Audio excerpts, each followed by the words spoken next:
Hello and welcome to Real WW Talk. I'm Rikki. And I'm Candace. And you'll see we are one short tonight. Erin is taking a day off today.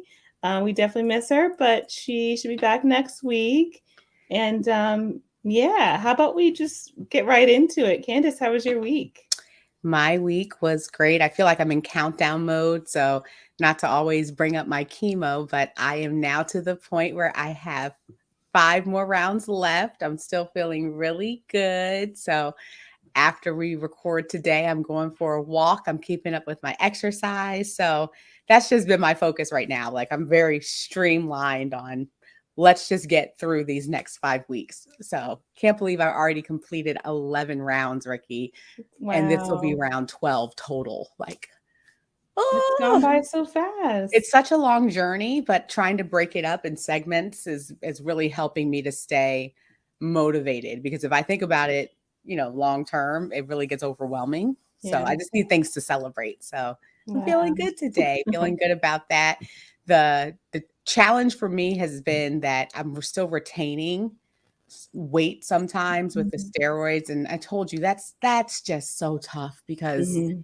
it's not representative of how much work I'm putting in, but I feel like my face is puffy, but I have to let go of that and know that Yeah. I am really fighting a tough battle and doing really well. So Yeah. I'm reframing it to say I'm doing well and I'm feeling good. So Yeah. And yeah. and there's things within this journey, it seems like that are within your control and things outside, like the consequence or the effects of the steroids completely out of your control.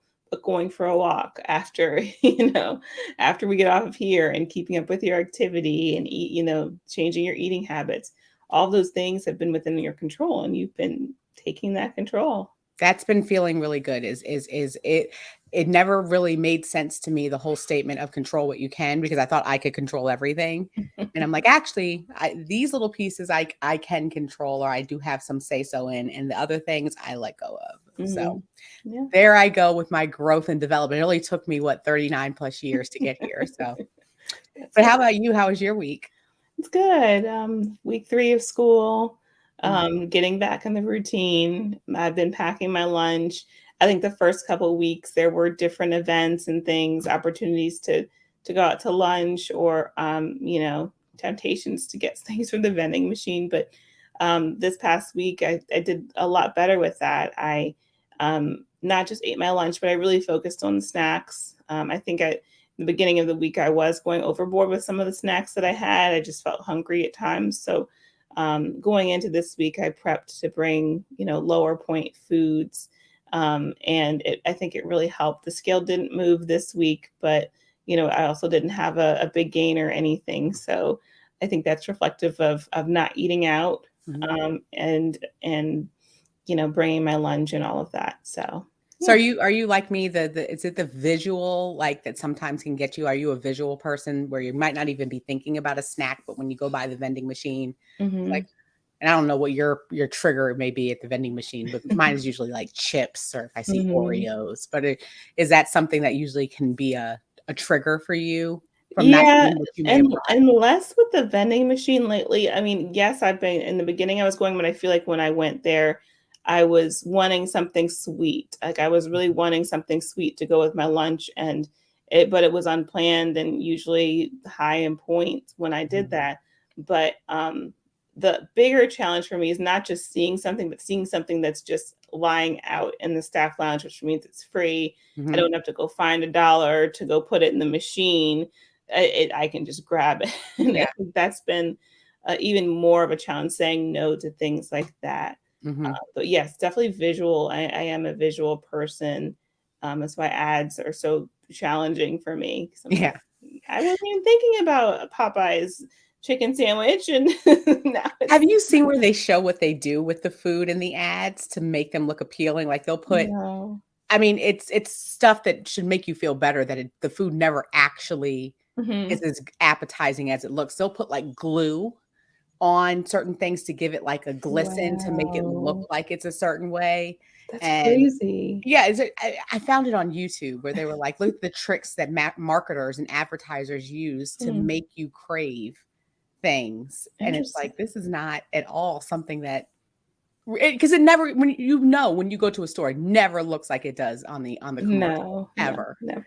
You're like, I've been duped, but they know how to get us. They know how to get us. I wanted to understand, because that is something that is hard for me too, Mhm. is the impulse. And when you're talking about like the break room food, Mhm. people try to tell you the whole statement, like, people's hands are nasty and they've touched Yeah. all over it. Sometimes that helps me and sometimes it doesn't. I'm like, well, Right. if I'm the first person who touched it, then maybe I'm fine Mhm. or I'll risk it. Exactly. I'll take risks for Krispy Kreme. I Take know. risks. If you're it's the visual things can be challenging on their own, but if you're already in a state of mind where you don't care as much about those things like, oh, who may have touched this beforehand or breathed on it, if you're not in the greatest state of mind Yeah. going into that lounge or break room, it's so hard to just, be Yeah. practical and make a different decision. Talk about feeling like a true addict. It's like when somebody does say that and they think it's supposed to change your behavior, and you're Uh-huh. just trying to figure out how to get them out of there so that you can still Mhm. take it. You're like, yeah, that sounds disgusting. Anyway, where's my napkin so I can get my Krispy Kreme? Exactly. But I was thinking, you and I we were talking a little bit beforehand, because this week, one of the things that I also continue to struggle with as I go through this is sometimes I'm on medication that makes me, I would say, artificially hungry, maybe Okay. not artificially hungry. And I've had a Mhm. hard time figuring out when I'm actually hungry and when I'm just like giving into the thought of eating because it's just what I'm supposed to do or what I am used to doing at a certain time.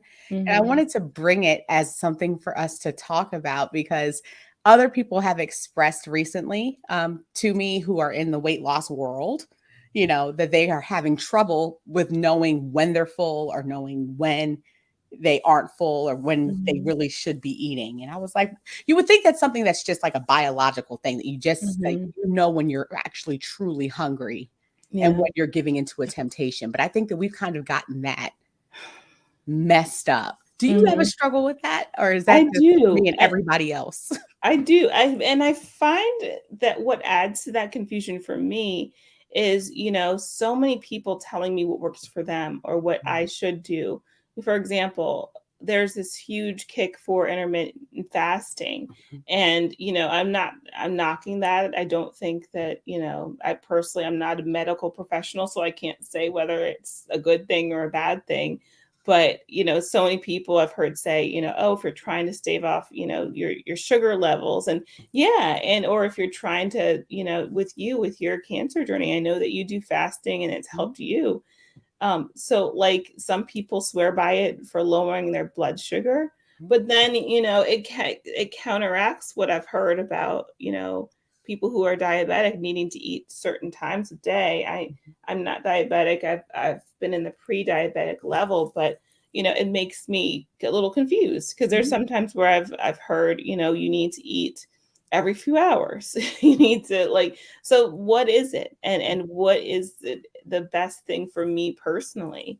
Yeah. I Um, think that's the confusion in the weight loss world, in this world in general. There's no like right answer, mhm, and like you said, for me, I recently have, well, really since the beginning of this journey, I really have adopted intermittent fasting and actually fasting the day before my chemotherapy, because there are some studies, again, to anyone who's listening, I'm not the doctor, but I have found some research, and I will say that it has personally worked for me to fast the day before my chemo, because it not only is supposed to help improve the efficacy of the drugs that you're using, but it reduces the side effects of the chemotherapy. And it, for the same reasons that they talk about when they're talking about why intermittent fasting can help with other things. So I will tell you, I know what true hunger is after I fast the day before, because when it's time for me to eat, or I'm allowed to eat mhm. afterwards, I mean, the way that I feel about, like, I will usually, it doesn't matter what I eat, I just need to eat something. Do you find that you overeat? No, Okay. no. But I think that that's also because it's gotten to be a routine. Initially, Mhm. maybe I Okay. did, or but I try to pay attention to what I eat to break the fast, Mhm. proteins and other things, or things that healthy fats like guacamole for whatever reason has been like, my husband laughs at me when I go to chemo. It's like, I'm like, okay, I'm ready for my guacamole and these chips because that is how I've been breaking stuff. But Mhm. I think that that has to be very intentional as well. Okay. And I do agree with you though, that I had heard about intermittent fasting and heard about, the benefits of it, or even sometimes the detrimental parts of it, Mhm. depending on who you spoke to. So I never really adopted or wanted to try it because I didn't know who to believe. Mhm. And there's a part of how do you trust yourself and what feels good for you. It's like if I can't even stay within my points, like if I'm having a trouble with just the basics of staying within my point range, I wanted to start initially with that before I Mhm. started with anything like intermittent fast. Um, because I think sometimes we get excited about like an extreme option, and Yeah. maybe for some people intermittent fasting is an extreme option, but like I can't even get the basics down of just staying within my points. Do you know what I mean? And Mhm. doing that and recognizing my hunger signals and what I'm choosing to use foods on for that. So Mhm. I don't know. I think that we're always going to be stuck with people who are for things and against things, and people who feel that things work for them and people who don't. Mhm. And we're in a social media world where everyone's very vocal Yeah. about what it is. So it's like, how do you quiet your mind and just try things? Like, Mhm. what would you say are some things that are actual physical ways that manifest for you that you're truly hungry? My stomach will growl. Mhm. I before I realized I had acid reflux problems, I would feel like an acidity kind of in my stomach. And you don't know what you don't know. I just thought that was a normal hunger sign, not realizing that I had issues with acid reflux. But usually, if my stomach is truly empty, I really feel the acid in my stomach and even in my esophagus. Um, those are the main things for me. And just, I think about food a little bit more in those moments because I am in that planning phase of like, okay, I'm truly hungry. What am I going to have? Mhm. So definitely like the physical things. And so I guess distraction too. Like, I can be a little bit distracted. See, I get Um, hangry. I mean, yeah. I am that person, and I remember we talked about it a few episodes ago. Like I keep bringing up, I want someone to tell me, anyone who's watching this, if you all remember the hangry WW little orange monster that was, they called it, I think it was called the hangry monster. Okay. But it was showing how we can act when we get hungry. And Hmm. I'm not a nice person. Like I can get very short. Everybody gets on my nerves when I'm hungry. Like I have a very Hmm. short fuse. And I will really, I know I'm really truly hungry when I, doesn't matter what it is that I can eat. I want to eat it, whether that be broccoli or an apple, or I Hmm. don't want like a specific type of food. Like it doesn't have to be a carb. Mm, I will eat whatever because I want to eat something. If it's not true hunger for me, it's usually very specific. yeah. Like I That's what want potato chips. I was gonna ask you, so are those the signs that tell you, like, what are some of the ways you can tell when you're like, I could just get some water right now. I don't really need to eat something. Mhm. Yeah, if I were to bring up a salad and I'm like, I don't really want that. I know it's not Mhm. true hunger because I'm able to push that to the side. I Yeah. mine usually when it's not coming from a true place, it's usually sweets, and it's usually Mhm. something really high carby, really refined Yeah. that I want. And it's usually tied also to maybe some like high emotion that I might be Mm. having. So I try to really stay in tune with where I am emotionally, because that usually will, if I'm in a calmer space, but just don't have access to food, Mhm. I can trust maybe where I am and how I'm feeling in those moments in terms of what the food options are. But if Mhm. I'm like really high stress or really all over the place, I really have to be very diligent and very intentional about what choices I'm making. Mhm. And, what are those things that we put, what roadmaps or what blockages do we put in place so that we don't make decisions we're not proud of when it's not true hunger that we're feeding? Yeah. That's, I think, something that's a hard thing to kind of figure out. I think the opposite can happen sometimes too. Let me know if you agree with this. Because sometimes I think, for example, I'm thinking about last year, I went to the pumpkin patch with some friends and Mhm. I think I had an apple cider donut at the pumpkin patch because that was a pumpkin patch that, yes. And it's like the only time of year I have it. I just had one, but we You didn't really. introduced me to them. This is your fault because I didn't even know what an apple cider donut was until last year. And I was like, that sounds nasty. It didn't even sound good to me. And you were like, you have to get this. And It's a now pumpkin patch thing and it's a fall thing. Like we're fall girls. Like I we know. have to know about these things. Sorry to get you off track. I just wanted That's to tell you okay. it's your fault because I was beautifully in obliviousness about apple cider donuts until you. Well, see, that's the thing. So there were 7 of us at the pumpkin patch, 6 or 7, and indecision, a bunch of ladies can't decide where to go. We missed our reservation for dinner. It's like 8 o'clock. We finally find somewhere that it can accommodate a group of our size. And there were a lot of hangry ladies. We made it, had our food. I feel like I made a decent choice given that I didn't know where I was going. I think I had an Impossible Burger and fries. Not the worst thing in the world, but for me, especially being so picky, I feel like I can get fixated on like I haven't eaten in like 12 hours, so I can have what I want. And I can like, and maybe that's not a bad thing, but I think about how sometimes when we are truly hungry, it can kind of backfire if we haven't had something in a long time. We can make a choice to say, I'm going to spend all the points on what I want. And again, an Impossible Burger isn't the worst thing I could have gotten on the menu, but would I also have been just as satisfied if I had some salmon? I don't know. But yeah, how do you feel about the reverse of that?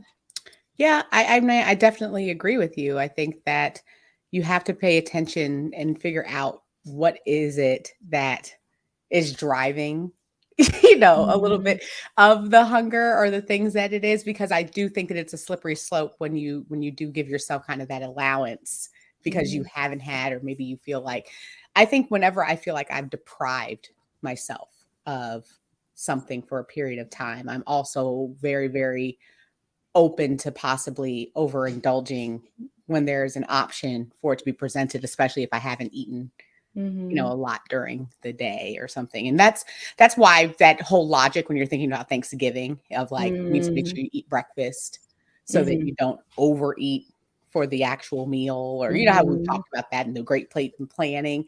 But I think really what that is sometimes you feel like, well, when you do really truly get hungry, but then you also feel like you deserve it because I didn't do this during this time. And that's not necessarily, one doesn't have anything to do with the other.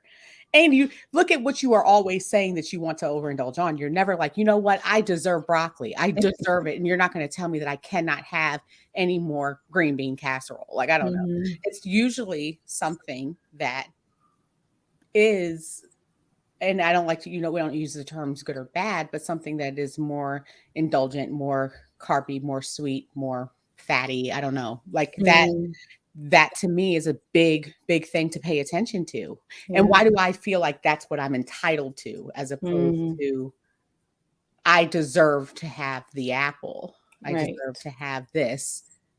I don't feel any satisfaction because I don't tie any type of happiness to certain food items. Yeah. I shouldn't tie any emotion to food, but No. let's just be real WW talk. There are some emotions. I get physically happy sometimes when I look at and think of certain foods that I could eat. Yeah. So thinking about that, and like, since we're talking about hunger signals and all of that, do you find that's gotten easier for you to, like, again, like, I'm assuming you're also a visual person like me, to look at a plate, a full plate, and say, I'm only going to have half of this. I feel like there's sometimes where I do that with ease and sometimes where I still struggle. I know there's, all the tricks in the book where you could tell the waiter bring out half or bring out the box right away. But I think sometimes for me, I don't know about you, I can still struggle to say like, okay, I'm going to eat half of this and I'll be satisfied. Sometimes my stomach doesn't catch up like to my brain. Like my brain is like, oh, you can keep eating. You're good. You can keep going. And then my stomach is like, it tells me a little bit later that I should have stopped a few bites ago. I mean, do you relate to that?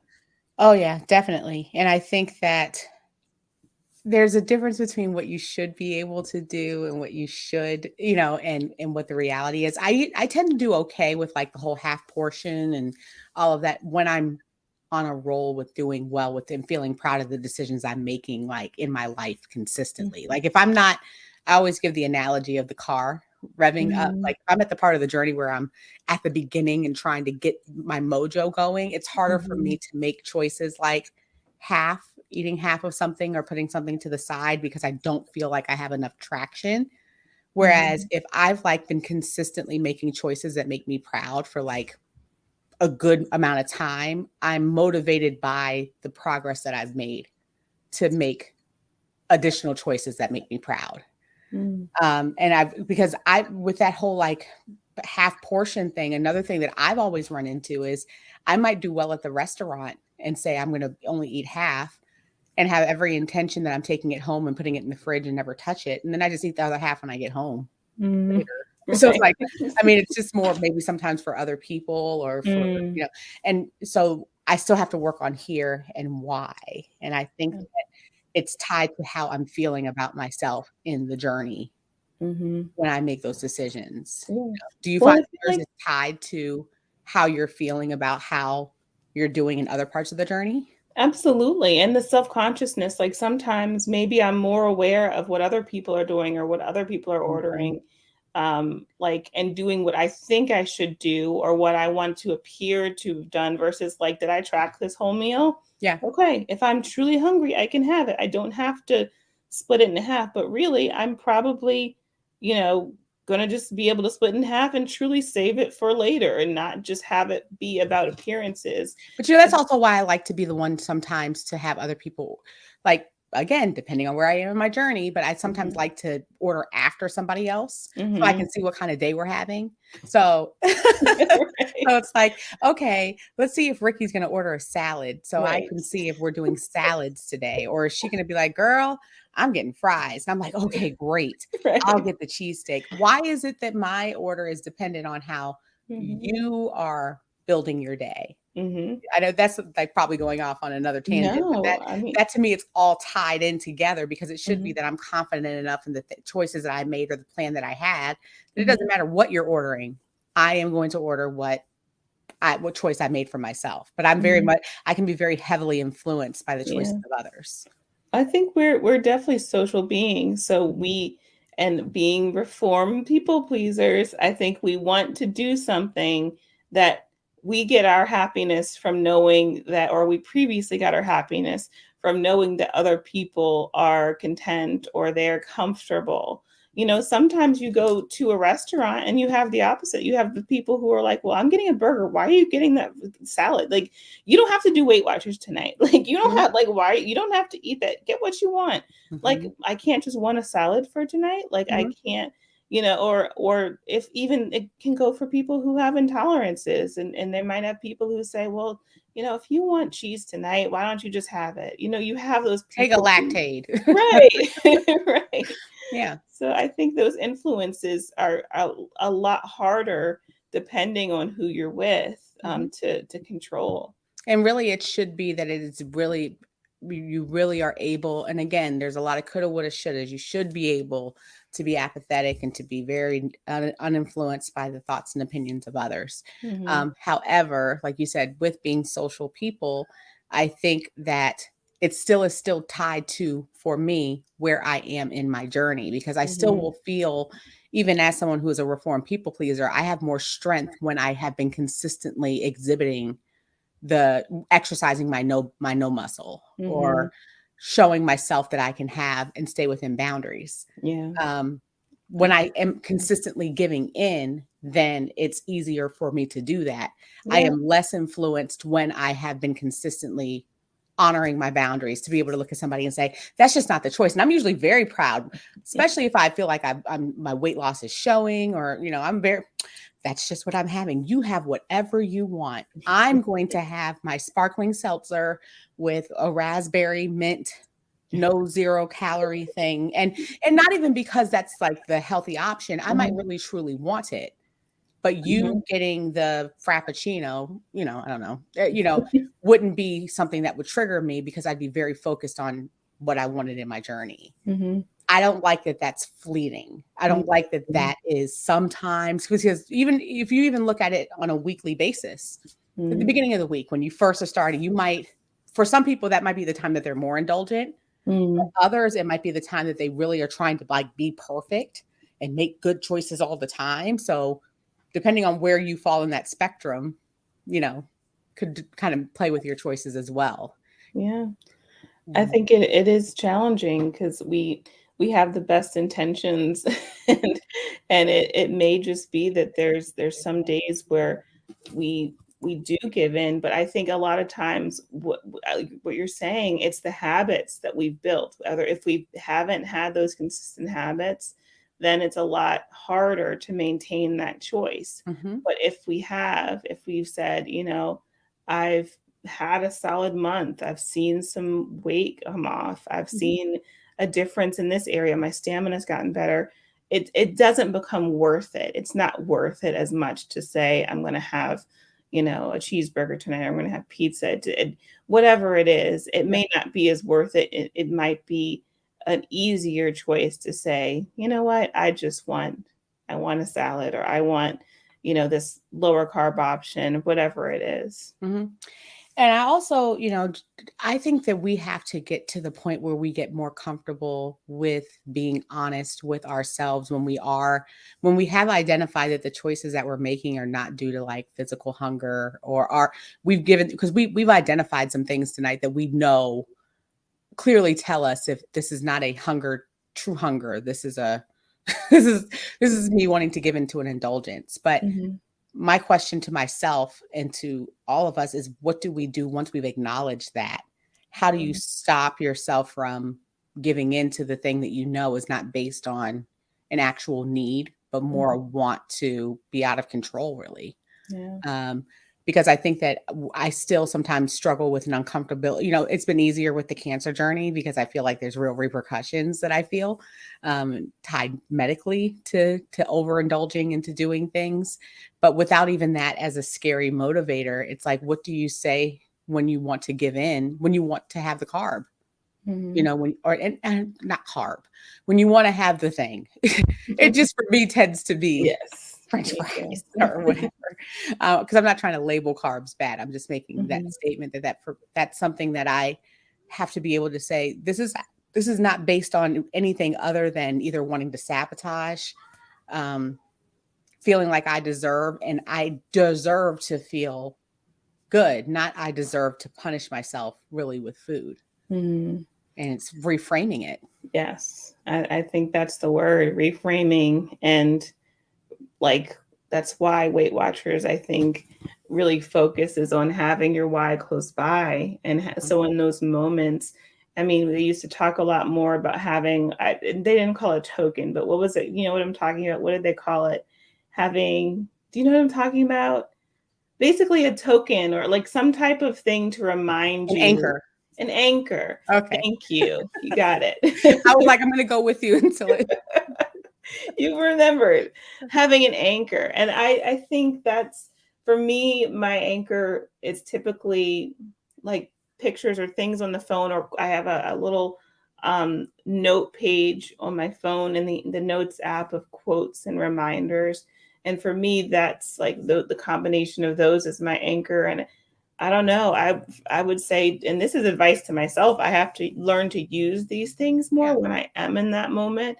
But I think that's what I would say as a good little Weight Watcher is to remember my why and use the anchors that I have in that moment to get me to turn around and say, I'm not hungry. I can make a different choice. But I mean, I always think about the fact that you work with, children, you're a teacher. I work with people who have impulse control issues, working with the veterans. Like children. Yeah.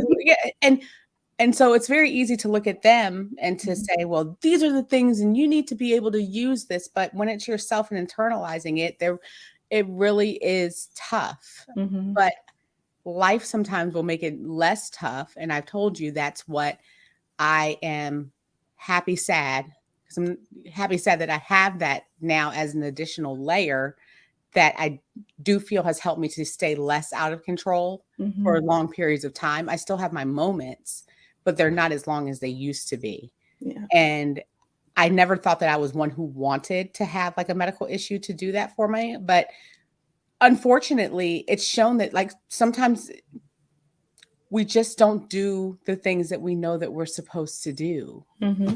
And as much as you overanalyze it and you have your anchors, you can sit there and look at them and go, gosh, I just look at that. Because I used to have, like you said, bracelets. Yeah. I mean, there was one WW meeting, because I'm glad. Can we also talk about the fact that we can say Weight Watchers now, from what I hear? Weight Watchers meeting, where someone said, well, I slap myself with a rubber band every single time that I think about having this, because that tells me that I'm having a thought. I'm like, I'd have to remember and intentionally be like, hold on, let me get my rubber band and it sounds nice and it may work once or twice, but in terms of a longer term solution, I really think that you just have to get more mental toughness, or more, like you said, a stronger why that you have found a way to remind yourself of. My why I continue to say my life has changed recently because my why got stronger, and it was stronger than the impulse. Yeah. Especially when it was identified that it really was an impulse and not based on true hunger. Yeah. And I think there shouldn't be any punishment involved. Like if we're trying to remind ourselves to do something good, it shouldn't be associated with something that's, harm. I know that probably wasn't like they weren't abusing themselves, but like, this girl really was. She was like, get the rubber band. I feel like that kind of is reflecting how you're feeling about yourself in that moment, and you're hurting yourself in order to, you're shaming yourself, and it doesn't lead to you giving yourself grace and saying, okay, there's a reason behind why I'm doing this. Let me love myself and say, what's going on? Why am I doing this? And give myself that moment to kind of turn it around instead of just abusing myself into, feeling worse about myself. And I've noticed some people who, again, social media people and people who do different challenges who feel really that they respond very well to the negativity towards themselves. I was thinking of, there's a challenge out there called 75 Hard. And I've seen some people do it with various levels of success, but it's basically like this guy's made these rules. And I don't know if he's a fitness guy, but you have to like work out twice a day, one time inside, one time outside, or one time outside, one time inside. You have to read 10 pages of a book. And if you don't do everything the way that he said it, you have to start over. And he'll tell you things like, well, you weren't, it's supposed to be a mental toughness thing, but the berating from what I hear is more so, well, you didn't do everything perfectly the way that this said. So therefore you weren't mentally tough. So you have to start over again. Some people respond well to that. Yeah. I'll give that. Like, some of the military people I deal with, like the whole, like, I'm going to just not baby, but, talk you through it. They don't respond well. They want like that person to be like, if you don't just shut up and do this, and you need to do that and cut the crap and all of that. It does work for some people. It does work for some people. So I think it's more finding what you need, but I do caution you from, like you said, physical harm. Right. And I think that knowing why does that work? Is it because you feel like you're not able to be that person to yourself? You're not able, because you can't love yourself. Sometimes when you're not loving yourself, you maybe do need the person in your ear who says you didn't do this, but that is a slippery slope. Yeah. And I brought that up to say that some people have tried really hard with that challenge, because it's very controversial, because some are like, who is this person who came up with this? Like, he's not like a fitness person. It's just like, I think he's like a motivational speaker who just said, these are things that you could do to show your commitment to yourself. But what I think people really want is something to say, I'm not giving into my excuses. I'm cutting my excuses. This is what I've been told to do, and I have to do it, or else I'm a loser. And I don't even get credit for the other days that I did that. I think some personality types that works. I think for me, that's not, I am not a tough, drill sergeant kind of person. I would break down. And I think that's where knowing yourself and knowing what works for you is really where it's important. And I think it's also when you do find what isn't working for you, I think I always think of that the definition of insanity is doing the same thing over and over again and expecting a different result. If it's like, Mhm.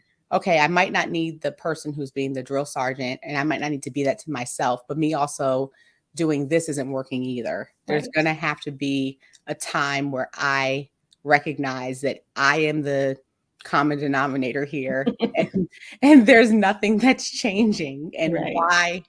What am I going to do differently because I am acting insane? Like, Mhm. and we Yeah. said that to a veteran last week. We said, you're just consistently doing this over and Mhm. over and over again. We need to get to the root of what it is that's going to cause the changing in the behavior. Mhm. And Yeah. that's different for everyone. Yeah, because we all need that accountability and that, consistency and follow through, but it's going to look different for everyone. It's a matter of just figuring out what you need to Yeah. to get it done. And getting curious. I've always been, and this is the last I'll say about it, but I've recently adopted this obsessive habit of asking people who are at Lifetime, what was it that was the change for them? It's a Like good what got question. them to finally get it? And a lot of the people who I have spoken to talked about embracing the reality that this is their lifestyle, this is Mhm. their life, and not making choices that are based on short-term goals or solutions. Because I think we Mhm. tend to do that. And then we get really, really, really aggressively one way, or we eliminate food groups, or we do stuff instead of saying, this is my life and this is what it's going to be. And so I need to act as if this is something that I'm going to be doing for the rest of my life. And Mhm. that gives me the freedom to maybe relax a little bit here, but also to not feel like I have to do things that are too extreme, you know? Yeah. So Yeah. I'm That's trying to right. learn that as a thing so that Yeah. I can get to that lifetime That's status. great advice. I think asking lifetime members, Yeah. what's successful for them is one of the best things we can do in our journey. Mhm, mhm. We have plenty of them around. Some of them are in our Facebook group, and this is a good time to just remind you, we have a Facebook group. You can join us at Real WW Talk. You can also find us on YouTube. Search Real WW Talk and Instagram. And we have a challenge. Well, not really a challenge. You all know that I am going through a breast cancer journey, and we are going to be doing a walk. October is Breast Cancer Awareness Month, and the also end of chemo for me. I'm so excited. Okay. But there's a walk that was put together. And Yeah. Rikki, I'm going to let you talk a little bit about it because I don't remember the Yes. specifics about the date and everything. So I'll Yes. turn it over to you. So it is October 16th. It's a part of a walk for the cure as a part of American Cancer Society. So it's just a great chance for us to gather if you're in the DMV area, but also if you're not, we encourage you to still sign up. You can decide to pledge. You can pledge $0 if that's all you want to, but if you'd like to pledge an amount to the American Cancer Society, you can also. We are selling t-shirts. The link is on our page, and these t-shirts have Team Real WW Talk on them. They're pink for breast cancer awareness, supporting, Candace and our other friends who are going through this journey. And it's got some cool fall pumpkins on it as well. So the last day to get it is a week from today. So please make sure you get that order in. We'd love to see everyone on October 16th, whether you're here, whether you're in, South Carolina or, South Dakota. We love to see your pictures of you wearing the team t-shirts, being a part of our team. And if we can figure out someday to get them internationally, we love our international listeners too.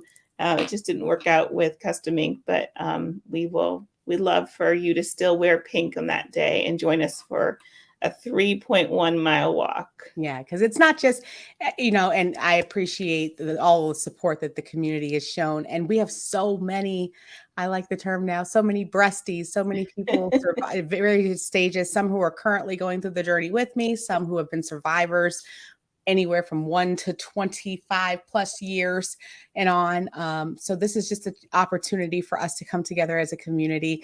And we're going to ask that you post your pictures. We're going to try to get it all together because I just think it's nice for us to kind of come together on that day and there's a beautiful flyer. Again, we want to thank Jennifer for helping us make the flyer and to organize the team. You'll be joining Jennifer's team. She's all the information will be in the show notes. But I'm really excited about it. And I'm excited to be able to kind of get out, because that'll be the week before my final chemo, and to do 3 miles with all of my friends and my internet friends is just great. So my podcast friends. So, and don't forget that you can always find us. The Real WW Talk podcast is on all of your major streaming platforms. So download us, take us on a walk with you if you want to. Like I said, I'm going for a walk right now. It's a great way to continue to get in movement, which is so important right now. So if you need to train, don't get like bogged down by 3 miles. Like, do what you can, at your pace. There's no like goal for you finishing first. It's just us getting moving. So, yes. So important. All right. Well, we will see you next week, and we'll talk to you soon. Bye. Bye.